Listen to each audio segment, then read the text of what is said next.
Hello student, कक्षा 11 राजनीति विज्ञान। आज हम पढ़ेंगे भारत में राष्ट्रपति की स्थिति। आज का हमारा महत्वपूर्ण बिंदु है भारत में राष्ट्रपति की स्थिति। राष्ट्रपति की स्थिति से जानने से पहले हम ये देखते हैं कि राष्ट्रपति वास्तव में होता कौन है और किस प्रकार से चुना जाता है, क्या इसके अधिकार हैं और किस प्रकार से इसे हटाया जा सकता है। राष्ट्रपति से संबंधित सारी बातें आज हम इस वीडियो में करेंगे।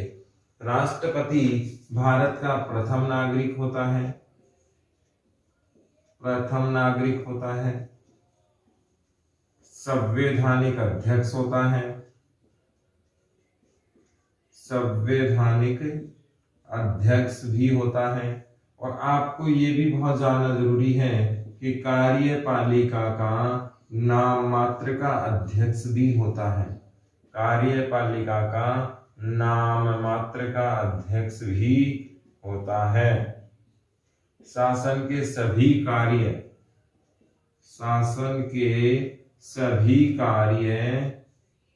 राष्ट्रपति के नाम से ही होते हैं। राष्ट्रपति के नाम से ही होते हैं। आप जानते हैं कि राष्ट्रपति तीनों सेनाओं के अध्यक्ष भी होते हैं। तीनों सेनाओं के अध्यक्ष भी होते हैं। राष्ट्रपति संसद के प्रथम सत्र में अभिभाषण भी देते हैं। बहुत सारे काम और भी राष्ट्रपति के हैं, एक एक करके हम डिटेल से पढ़ेंगे। प्रथम नागरिक, आप जानते हैं भारत में पहला नागरिक राष्ट्रपति महोदय को कहा जाता है। यानी कि हमारे देश के सबसे सर्वोच्च पद की बात करें तो ये राष्ट्रपति महोदय का ही है। संवैधानिक अध्यक्ष, हम जानते हैं भारत में सर्वोच्च पद अगर किसी को दिया गया है तो किसे दिया गया है? राष्ट्रपति को दिया गया है और ये निर्वाचित होते हैं। संविधान ने सबसे प्रमुख अध्यक्ष यानी कि प्रथम नागरिक की जो श्रेणी दी गई है, संविधान के जो अध्यक्ष हैं, संवैधानिक पद इन्हें जो प्राप्त है, इसीलिए से इन्हें संवैधानिक अध्यक्ष भी कहा जाता है। हम जानते हैं सरकार के कितने अंगों की बात की थी? 3 अंगों की बात की थी। व्यवस्थापिका की बात की थी, कार्यपालिका की बात की थी और न्यायपालिका की हमने बात की थी। और तीनों में से कार्यपालिका के 2 प्रकार हमने पढ़े थे, पहला नाम मात्र की का और दूसरा वास्तविक। नाम मात्र की बात करें तो राष्ट्रपति उसके क्या होते हैं? अध्यक्ष होते हैं। शासन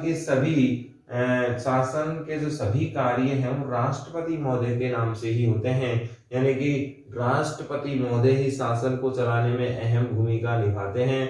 उन्हीं के नाम पर कार्यपालिका के जो वास्तविक वास्तविक जो लोग हैं, जैसे प्रधानमंत्री, उनका मंत्री परिषद, वो कार्य करते हैं, लेकिन हर काम राष्ट्रपति के नाम से ही होता है। तीनों सेनाओं के क्या होते हैं? ये अध्यक्ष भी होते हैं। सदन के जो पहला जो सत्र होता है सदन का, उसमें भाषण देने का काम भी कौन करते हैं? राष्ट्रपति महोदय करते हैं। और पूरे साल में, पूरे सत्र में सरकार की क्या मंशा है, किस प्रकार की योजनाएं हैं, ये इसका आकलन इस भाषण में कंप्लीट होता है। इसके बाद आगे देखें हम तो राष्ट्रपति के चुनाव की बात करते हैं। राष्ट्रपति महोदय का चुनाव अप्रत्यक्ष विधि से होता है। राष्ट्रपति महोदय का चुनाव किस विधि से होता है? अप्रत्यक्ष विधि से होता है। चुनाव की प्रक्रिया हमारे देश में 2 प्रकार की, पहला प्रत्यक्ष और दूसरा अप्रत्यक्ष। पहले अगर हम देखें अप्रत्यक्ष क्या होता है, इसे हम समझना चाहते हैं तो सबसे पहले जनता ने अपना मत दिया। जनता ने अपना क्या दिया? मत। इस मत 2 भागों में बटे, पहला सांसद के रूप में और दूसरा विधायक के रूप में। हमने 2 लोगों को चुना। विधानसभा के सदस्यों को विधायक कहा जाता है, संसद के सदस्यों को सांसद कहा जाता है। हमने दोनों को चुना और दोनों ने मिलकर किसको चुना? राष्ट्रपति को चुना। अब ये अप्रत्यक्ष किस लिए हुआ? यदि जनता सीधे राष्ट्रपति को चुने तब तो कौन सी विधि कहलाएगी? प्रत्यक्ष चुनाव की विधि कहलाएगी। लेकिन यहाँ जनता का रोल तो है, लेकिन है कैसा? इनडायरेक्ट रूप से है, इसीलिए अप्रत्यक्ष विधि कहलाती है। इसे प्रतिनिधि मूलक व्यवस्था भी कहते हैं। जनता ने अपना मत किसे दिया? सांसद और विधायकों को दिया। सांसद विधायकों ने अपना मत किसे दिया? अपने उम्मीदवार को दिया, अपने प्रतिनिधि को दिया। तो प्रतिनिधि का प्रतिनिधि क्या कहलाता है? प्रतिनिधि मूलक व्यवस्था भी कहलाती है। इस पूरी व्यवस्था को क्या कहा जा सकता है? प्रतिनिधि मूलक व्यवस्था भी कहा जा सकता है। तो आपको ये जानना बहुत जरूरी हो गया है कि जनता ने अपना मत अपने प्रतिनिधि को दिया और अपने प्रतिनिधि ने अपना मत किसे दिया? अपने प्रतिनिधि को। यानी कि सेकंड स्टेप हो गया इसमें। जनता ने किसको चुना? विधायकों को चुना। विधायकों सांसदों ने किसको चुना? राष्ट्रपति को चुना। तो डायरेक्ट नहीं चुना जा रहा, प्रत्यक्ष चुनाव हुए सांसद के और विधायक साहब के।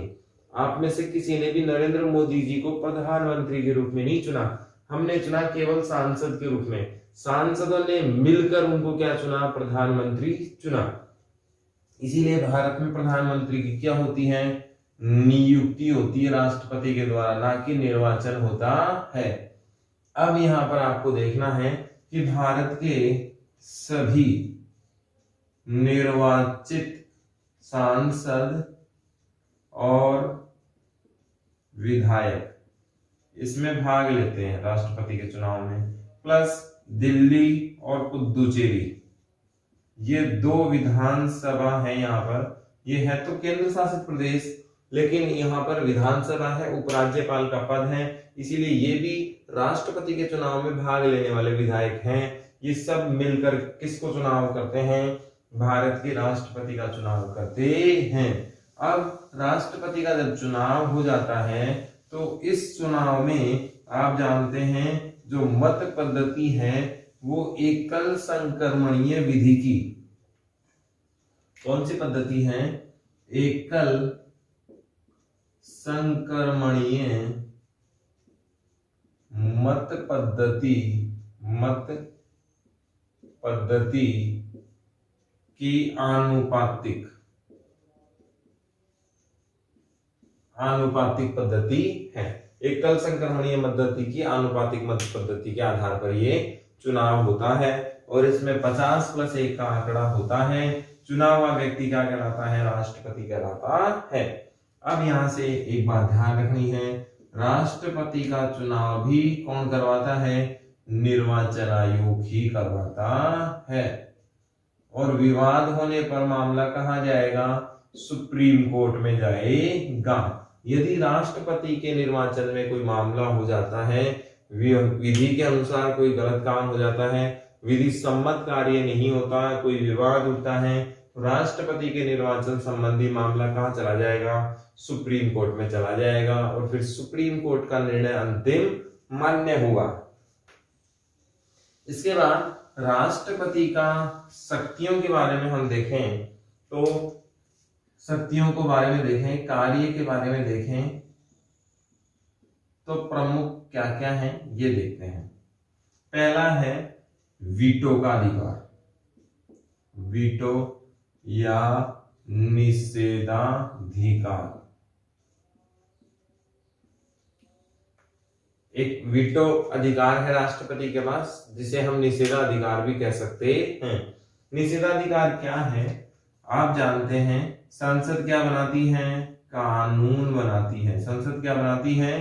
कानून बनाती है। और कानून यदि सही तरीके से नहीं बना तो राष्ट्रपति महोदय इस कानून को क्या कर सकते हैं? रोक सकते हैं। लेकिन इसकी क्या है? समय सीमा निश्चित है, समय सीमा अनिश्चित नहीं है। ये आपको ध्यान रखना है, अनिश्चित समय सीमा नहीं है। इसका मतलब ये हुआ कि जो राष्ट्रपति महोदय को जो वीटो की शक्ति दी गई है उसकी लिमिटेशन है, अलिमिटेशन में शक्ति ये नहीं दी गई है। संसद का काम क्या है? कानून का निर्माण करना। यदि राष्ट्रपति महोदय को लगता है, पहले हम देखें कानून कैसे बनता है। सबसे पहले संसद क्या बनाती है? कोई प्रस्ताव लाती है, कानून आती है, उस पर साइन होते हैं किसके, राष्ट्रपति महोदय के, तब कोई प्रस्ताव क्या बन जाता है, कानून बन जाता है। किसी भी विधेयक पर राष्ट्रपति महोदय के हस्ताक्षर हो जाने पर वह विधेयक क्या बन जाता है, कानून बन जाता है। तो वीटो निषेधाधिकार की शक्ति किसके पास है, राष्ट्रपति महोदय के पास है, और संसद के द्वारा क्या लाया जाता है, कानून लाया जाता है, और उस कानून को कहां भेजा जाता है, राष्ट्रपति महोदय के पास भेजा जाता है। ऐसी स्थिति में राष्ट्रपति महोदय उस कानून को रोक सकते हैं कुछ समय के लिए, इसे हम क्या कहेंगे, वीटो या निषेधाधिकार की शक्ति कहेंगे। लेकिन ये अनिश्चित समय के लिए राष्ट्रपति महोदय के साथ नहीं होती है। यदि इसे दोबारा लाया जाएगा तो राष्ट्रपति क्या हो जाते हैं, बाध्य हो जाते हैं, और इस पर साइन करना ही राष्ट्रपति को पड़ेगा। यदि नहीं करते हैं तो फिर उन्हें इस्तीफा देना पड़ेगा। इसलिए वीटो या निषेधाधिकार की शक्ति क्या है, समय सीमा क्या है, उसकी निश्चित की गई है। इसमें अगली बात देखें तो राष्ट्रपति महोदय के पास दूसरा ऑप्शन है मंत्रिपरिषद की सलाह को लौटाना। आपको ये जानना बेहद आवश्यक है कि राष्ट्रपति महोदय का मुख्य कार्य प्रधानमंत्री और मंत्रिपरिषद की सलाह पर कार्य करना है। अब यहाँ सवाल ये उठता है कि जब कार्य प्रधानमंत्री और मंत्रिपरिषद की सलाह पे ही करना है तो राष्ट्रपति का क्या काम है। ये तीसरा स्तंभ है और शक्ति का संतुलन ये बनाए रखता है। सेना के प्रमुख हैं, व्यवस्थापिका के नाम मात्र के अध्यक्ष हैं, कहीं ना कहीं ये नियंत्रण भी करते हैं, राज्यपालों की नियुक्ति करते हैं, आपातकाल में विशेष स्थिति के लिए है, तो कहीं ना कहीं इनकी महत्व को नकारा नहीं जा सकता। लेकिन वास्तव में वास्तविक कार्यपालिका के आदेशानुसार सलाह से ही ये कार्य करते हैं, आदेशानुसार तो नहीं कहा जा सकता, क्योंकि राष्ट्रपति का पद प्रोटोकॉल में बड़ा होता है। यानी कि मंत्रिपरिषद की सलाह पे ही कार्य को किसको करना होता है, राष्ट्रपति महोदय को करना होता है। तो यहाँ पर हम देखें तो मंत्रिपरिषद की सलाह पर कार्य कौन करते हैं, राष्ट्रपति महोदय करते हैं। लेकिन कई बार इनकी सलाह को क्या कर देते हैं, ये वापस कर देते हैं। ऐसी स्थिति में ये देखने को मिलता है कि इस सलाह को ना मानने के कारण उन्हें जब लौटा दिया जाता है तो वापस मंत्रिपरिषद भी इनको सलाह भेजता है। तो ऐसी स्थिति में वापस इन्हें साइन करने पड़ेंगे। ये ठीक वीटो जैसा ही है, लेकिन ये इतना हार्ड सिस्टम नहीं होता है। यहाँ पर दो बातें हमने देखी। पहला, वीटो का अधिकार था जिसमें धन विधेयक को छोड़कर बाकी सब पर ऐसा हो सकता है। तो कहीं ना कहीं धन विधेयक की भी हम बात देख लेते हैं। धन विधेयक किसी भी सरकार के लिए बहुत जरूरी होता है और धन विधेयक पूर्व स्वीकृत होता है एक तरीके से, कि जब भी धन विधेयक आएगा तो राष्ट्रपति की स्वीकृति ऑलरेडी उस पर मिली हुई होती है। यानी कि जब भी सरकार चाहे धन विधेयक ला सकती है, इसे रोकने का अधिकार राष्ट्रपति के पास भी नहीं है। यानी कि पूर्व में साइन करवाकर ही लाए जाते हैं। सिर्फ इस पे साइन करने का काम भी राष्ट्रपति का होता है, क्योंकि आर्थिक दृष्टिकोण से बहुत ज्यादा जरूरी है, देश के लिए बहुत ज्यादा इंपॉर्टेंट चीज ये है। इसके बाद देखें तो स्वविवेक भी कई बार काम करता है। स्वविवेक कई बार हमें देखने को मिला है किसी भी एक दल को बहुमत प्राप्त नहीं होता है। किसी भी एक दल को क्या प्राप्त नहीं होता है, बहुमत प्राप्त नहीं होता है। ऐसी स्थिति में राष्ट्रपति अपने विवेक के अनुसार उसे लगे कि ये दल क्या कर सकता है, बहुमत दिला सकता है या बहुमत प्राप्त कर सकता है, उसी को बहुमत साबित करने के लिए बोल लेते हैं कि आप आइए और बहुमत को साबित कीजिए। और उसके बाद यदि वो नहीं कर पाते हैं तो दूसरे को ऑप्शन दिया जाता है। लेकिन यहाँ पर राष्ट्रपति का रोल अहम हो जाता है कि राष्ट्रपति महोदय सबसे पहले किसे बुलाते हैं। ये देखने लायक बात हो जाती है। कई बार इसका फायदा अन्य दलों को गठजोड़ करने में भी मिल जाता है, अन्य दलों का अप्रत्याशित सहयोग हो जाता है। तो ऐसे में राष्ट्रपति महोदय की स्थिति बहुत ज्यादा इंपॉर्टेंट हो जाती है। आप जानते हैं कि भारत में समाधान का प्रावधान भी है। अपराधी को समाधान करने का आर्टिकल 72 और राष्ट्रपति, इसे तो आप रहने दीजिए, समाधान का प्रावधान भी है। राष्ट्रपति किसी भी प्रकार के दंड पाए हुए व्यक्ति को क्या कर सकता है, क्षमा कर सकता है। इसमें मृत्यु दंड भी शामिल है। क्या है, मृत्यु दंड भी क्या है, शामिल। आपको याद रखना है, राज्यपाल भी क्षमा कर सकता है, किसको, मृत्यु दंड को छोड़कर। ध्यान से सुनना है, राष्ट्रपति महोदय को यह अधिकार है कि भारत में किसी भी प्रकार के सजा पाए हुए व्यक्ति न्यायालय के द्वारा जिन्हें मृत्यु दंड भी प्राप्त है तो उसकी सजा को उम्र कैद में बदल सकते हैं, कम कर सकते हैं, मृत्यु दंड को पूरी तरीके से माफ कर सकते हैं। यह अधिकार किसका है, राष्ट्रपति महोदय का है। लेकिन राज्यपाल के पास भी क्षमा करने का अधिकार है। ध्यान रखना, केवल मृत्यु दंड को छोड़कर राज्यपाल मृत्यु दंड को क्षमा करने का अधिकार नहीं रखते हैं। केवल कौन रखते हैं, राष्ट्रपति महोदय ही रखते हैं। इसके बाद भी बहुत सारे अधिकार हैं, जैसे तीनों सेनाओं के अध्यक्ष हैं। आपको ध्यान होना चाहिए, संयुक्त बैठक में भी राष्ट्रपति का अहम योगदान होता है।